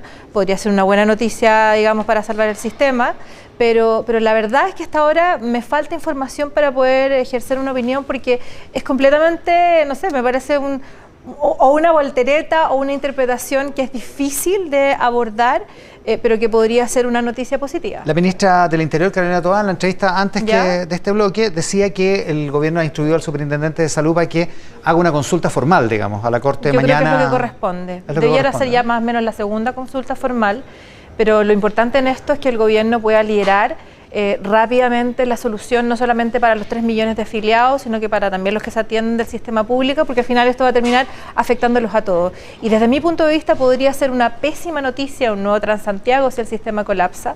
Pero bueno, en eso yo entiendo que se está siguiendo el fallo de la Corte, y esta interpretación nos deja un poco descolocados, pero aparentemente podría ser una salida. ¿Y eventualmente tendría que cambiar el proyecto que envió el gobierno al Senado? Totalmente, o sea, si es otro. No sé si esto va a implicar, perdone mi ignorancia, pero no sé si esto va a implicar que se judicialice aún más esta situación, o si hay un límite y es solamente para aquellos recursos que se presentaron hasta ahora. No bueno, en rigor eso no está dicho, nadie sabe en rigor. Es que claro, es difícil pronunciarse, pero lo importante es que si hay cierto grado de flexibilidad por parte de la Corte en su interpretación, creo que puede ser una buena noticia. ¿Y facilitaría el diálogo entre gobierno y oposición? Porque ahí en el Senado la mayoría la tiene la oposición, digamos. Bueno, nosotros siempre hemos estado disponibles al diálogo en todos los temas. Yo creo que en esto ha faltado un poquito también de voluntad política. Aquí el presidente es bueno para decir, dialoguemos, pero a la hora de los que hubo, tanto en materias de seguridad, usted ha visto también, algo mencionaba recién la ministra Toá, encuentros, retrasos en los proyectos que hay que enviar, en materias de salud lo mismo, en materias laborales, más allá de la teleserie que está viviendo hoy día la ministra, que yo no sé si efectivamente hay temas graves de acoso y que obviamente el camino no fue quizás desvincularlo tan rápidamente, o es también una operación política. Uno no entiende. Entonces, entre medio de esto, las invitaciones al diálogo han sido de este porte. Sí, Las reales. Las reales. Yo creo que hay porque más el ministro Marcel decía en una entrevista ayer que se necesitan 2 para dialogar y que hasta ahora la oposición no ha querido dialogar. No, eso es completamente falso, Iván, porque nosotros siempre hemos estado disponibles, pero tenemos una mala experiencia también con el diálogo. Ojo, a ver, cuando nos invitaron y nos sentamos en la mesa de seguridad, que es un tema que probablemente es el tema más importante para los chilenos, bueno, al mismo tiempo, en el mes de diciembre, el gobierno estaba negociando los indultos a 13 delincuentes y por lo tanto nos dejaron de alguna forma mirando para atrás. La experiencia hasta ahora en el diálogo no ha sido positiva, nunca le vamos a cerrar la puerta al diálogo, pero al menos hoy día en la nueva invitación en la reforma tributaria, de lo que hemos visto hasta ahora, porque se sabe poco si va a venir igual, si va a venir de nuevo con impuesto al patrimonio y con todo lo que sabemos que, o estas excesivas atribuciones al sistema de impuestos internos, al servicio de impuestos internos, la verdad es que no veo que exista ninguna posibilidad de llegar a un acuerdo en materia de reforma tributaria. ¿Y sabe por qué, Iván?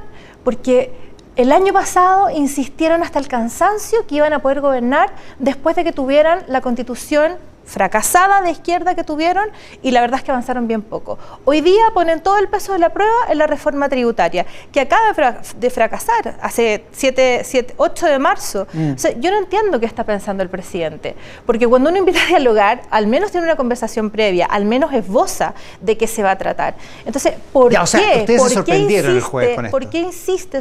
Yo hay cosas que no entiendo, no sé si tiene que ver con inmadurez, si tiene que ver con una estrategia, no logro visualizar qué es lo que está detrás de esta nueva, de alguna forma nos endosa la responsabilidad de su gobierno de gobernar, que solo va a sacar sus proyectos adelante si es que tiene esta reforma tributaria. Y eso, Iván, es falso. El gobierno tiene recursos. Acabamos de aprobar en el Congreso la ley del royalty minero, donde van a tener 1.350 millones de dólares frescos. Una parte es verdad en las municipalidades, pero se quedan alrededor de 900. Y también tenemos los ingresos del litio, que si bien no son permanentes, bueno, no hagamos una ley, la van a recibir el año pasado y también lo van a recibir este año. Recursos hay, lo que no hay es voluntad de gestionar. No pueden echarle toda la responsabilidad a la reforma tributaria. Cuando usted dice que recursos hay, ¿es que no es necesaria una reforma tributaria? Yo creo que es absolutamente innecesaria. Innecesaria. Con el minuto que estamos viviendo hoy día. Quiero... Porque el gobierno dice, para mejorar pensiones, para listas de espera, para las 7 cosas que el presidente delineó el jueves. Y ha sumado todo lo que es eso, ¿cuánto esperan recaudar? 4 puntos del PIB va a ser imposible. ¿Cuánto vale lo que esperan recaudar? Ya, pero no le pregunto por la técnica legislativa ni tributaria. Todo, pero no les alcanza tampoco. No, pero lo que le pregunto es por el planteamiento de la ministra del Interior en ese mismo lugar hace minutos. Ella dice, ¿estamos de acuerdo en los mismos objetivos? O sea, ¿es necesario tener mejores pensiones? ¿Es necesario acortar las listas de espera? Bueno, para eso, nuestra interpretación, dice la ministra, es que se necesitan mayores recursos y por lo tanto una reforma tributaria. Si estamos de acuerdo en los objetivos, busquemos cómo lo hacemos. Pero la pregunta es si ustedes están con esos mismos objetivos claros. Nosotros tenemos muy claro, en materia de educación, lamentablemente hay hartas más prioridades que solamente una condonación. Y es carísimo. Pero independiente del fondo, por supuesto que el gobierno tiene todo el derecho de querer tener recursos, que ya los tiene con el royalty y ya los tiene, el presidente habló, no me acuerdo el número exacto del superávit en que nos encontrábamos hoy día. Entonces, tú no puedes responsabilizar a la oposición cuando no quieres mostrar, cuando escondes de alguna forma la pobreza en tu gestión. Además, el ministro Marcel ya aclaró, el CAE no se va a financiar tampoco con la reforma tributaria. Por eso. Y mira, Iván, déjeme decirle otra cosa, porque cuando usted contrata, hay 96.000 empleados públicos nuevos. ¿Sabe cuánto cuesta eso? 1.500 millones de dólares. 1.500 millones de dólares. Entonces, por un lado... dijo. Exactamente. ¿Y de dónde salió esa cifra? Los nuevos aumentaron en 60.000 durante este año, hay más de 91.000, es una fiscalización que pidió la bancada de la UDI hace un par de semanas. En todo el periodo de gobierno. En todo el periodo de gobierno del presidente Boric. Entonces, ¿cómo van a financiar eso? Porque no me diga usted que vamos a hacer una reforma tributaria para financiar el sueldo de nuevos empleados públicos que uno tampoco ni siquiera sabe dónde están. Entonces, yo no entiendo la estrategia de por qué se presenta esto cuando no tienen los votos. ¿Cuándo dejó de ser inviable el proyecto de reforma tributaria que perdieron hace 3 meses?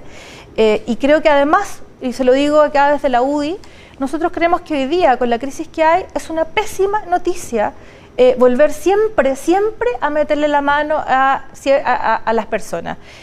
O sea, no hay, perdón, ya, dicho eso, ¿no hay posibilidad entonces de diálogo en esto? No hay posibilidades de diálogo en la reforma tributaria, tal cual como está presentado hoy día. Y creo que no hay en ningún caso posibilidades. ¿Por qué?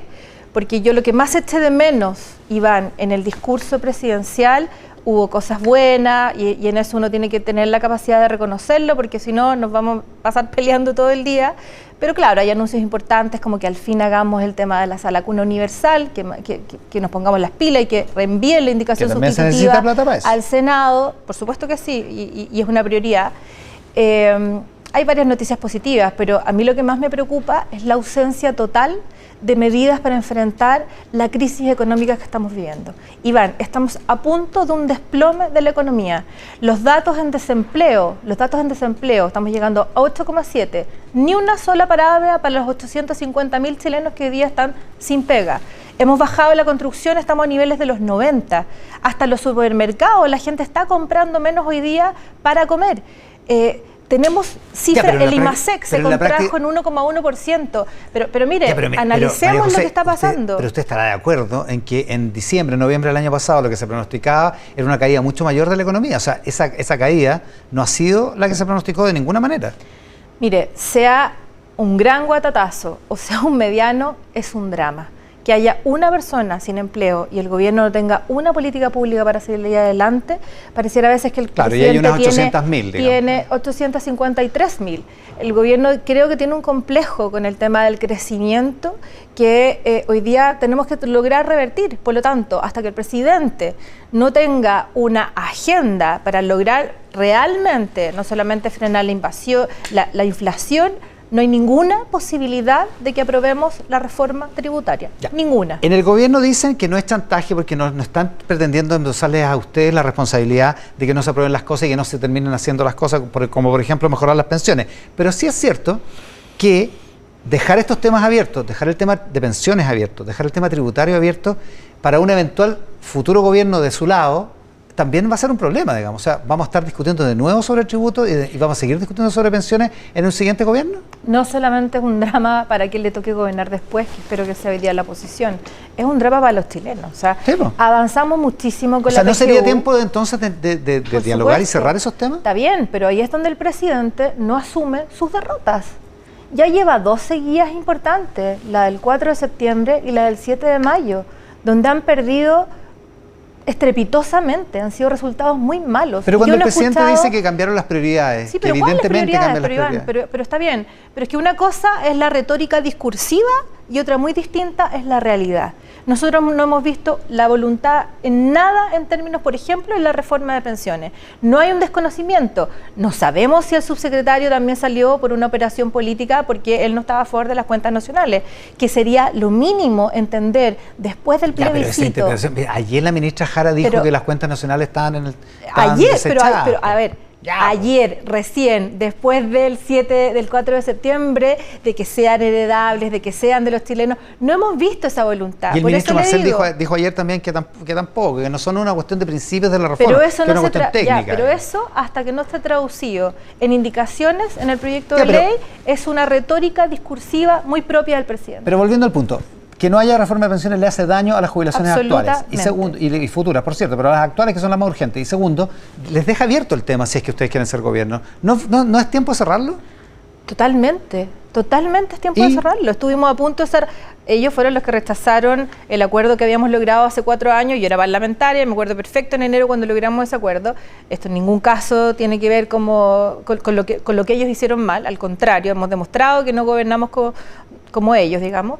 Pero no hay ninguna posibilidad de que la reforma de pensiones avance con lo mínimo, que es reconocer la propiedad de los fondos de las personas. Ese es el piso mínimo para que podamos avanzar. Se refiere a las nuevas cotizaciones, supongo, porque el presidente ha sido claro en que lo que hay es de... Lo que se traduce, Iván, nuevamente, hay mucha retórica, lo que se traduce en los proyectos de ley, claramente no es lo mismo y no es lo que nosotros esperamos. Y no hablo de la oposición, porque la derecha nunca ha sido un 62% en este país, nunca.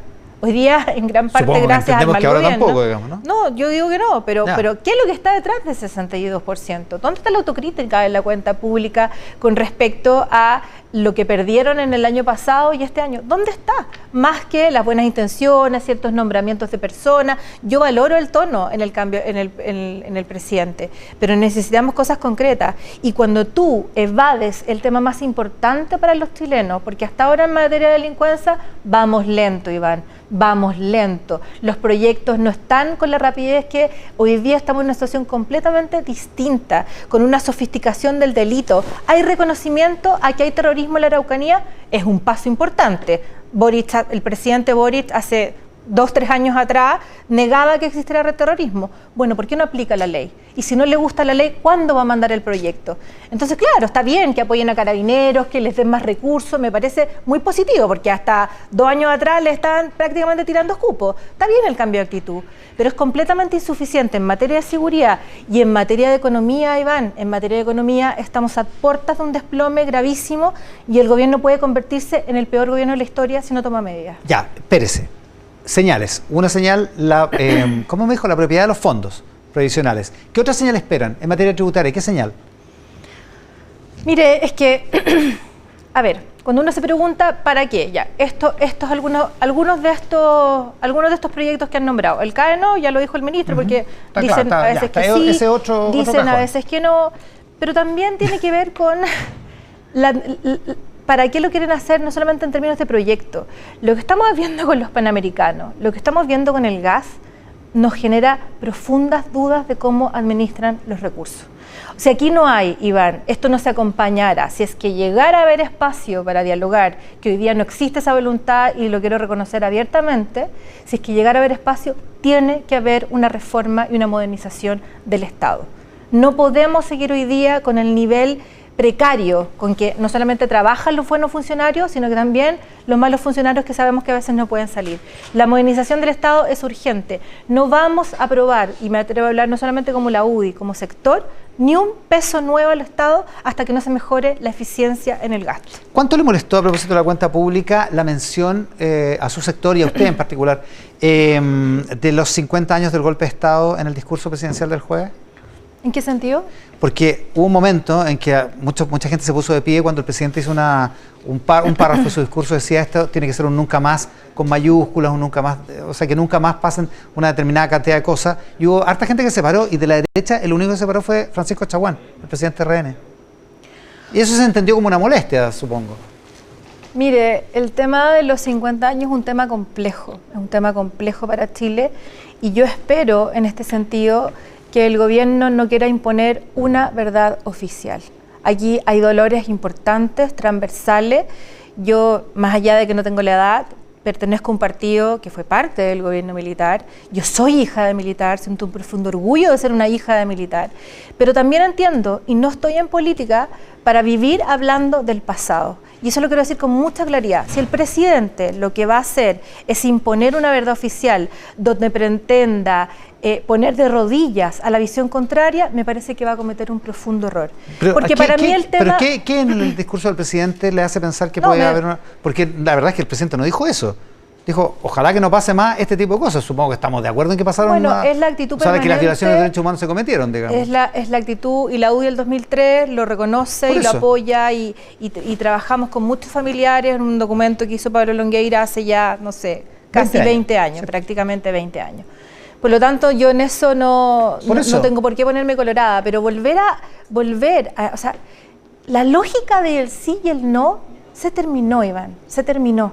Ya, pero se cumplen 50 años del golpe, sí, es una bueno, fecha pero está bien, pero algunos querrán conmemorar a Pinochet, otros querrán conmemorar a Salvador Allende, otros querrán...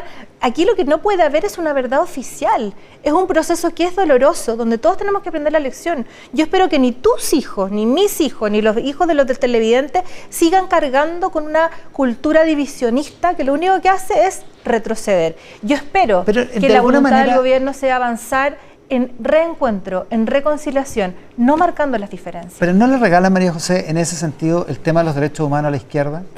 Pero para nada, si nosotros siempre hemos reconocido, lo dijimos públicamente, no tiene que ver con eso. Aquí la patente... Bueno, no siempre lo ha reconocido, digamos. Ese es uno de los problemas.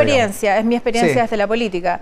Pero también acá, si vamos a construir algo que nos reencuentre, bueno, a mí también me gustaría, por ejemplo, que se condenara entonces también la violencia, el uso de la violencia como método legítimo de acción política, que fue lo que pasó antes del 73. Entonces, aquí la mirada tiene que ser de verdad de reencuentro, primero de tolerancia, porque hay gente que se indigna con figuras como Allende, gente que se indigna con figuras como Pinochet. Bueno, lamentablemente en Chile existen esas dos visiones, y si aquí se pretende imponer una sola versión, no nos vamos a reencontrar, y cada vez que el gobierno, bueno, ahora no fue específicamente el gobierno, pero siempre recurrimos como una forma de ordenar un sector a la figura de Pinochet. Yo creo que eso tiene que pasar y tenemos que ser capaces de mirar hacia adelante. La UDI es un partido que jamás va a renegar de su historia, pero al mismo tiempo nosotros hoy día estamos concentrados en mirar hacia el futuro. Usted dice, no fue el gobierno, digamos. No, pues fue Luis Silva, el jefe de bancada republicano en el próximo Consejo Constituyente, el que dijo que Pinochet era un estadista, básicamente, para resumir la frase. ¿Qué piensa de eso? No, bueno, que yo creo que fue una frase inoportuna, no es la primera y espero que sí sea la última, así que... ¿Falsa? Mire... Yo creo que es inoportuna y creo que esa tarea se la voy a dejar a los historiadores. Yo estoy para hacer política de futuro y ya le dije, no es difícil deducir que como hija de militar y parte de un partido que apoyó al gobierno militar, tengo una opinión que no quiero en ningún caso esconder, al contrario, siento un profundo orgullo, pero sí soy parte de las políticas que quieren reencontrarse y mirar hacia adelante, y en eso uno tiene que ser cuidadoso y muy respetuoso porque hubo mucha gente que sufrió de lado y lado. Y en eso creo que tenemos que cambiar la actitud. Porque si yo le empiezo a decir lo que yo pienso y todas las barbaridades que hizo Salvador Allende y todo lo que... Creo que no nos vamos a encontrar y eso no es lo que quiere Chile hoy. Ahora, ¿son equiparables las barbaridades de Salvador Allende con las de la dictadura? Bastante equiparables, diría yo. María José Hoffman, muchas gracias por la gentileza de estar este domingo con nosotros. Muchas gracias. La pausa y estamos de vuelta en Mesa Central, pero acá en Mesa Central, que termina en este escritorio. Si se abre. ¿Te pillaste? Te pillé. María Jesús Muñoz, toma. Muchas gracias. Este es el control total de toda la emisión. María Jesús Muñoz conduce la edición de Tele 13 tarde. Estamos entregando un poquito más tarde, pero... No te preocupes. Un millón de personas. ¿Te están esperando afuera? Están esperando. Ya, que les vaya bien. Muchas gracias por estar ahí. Buenas tardes.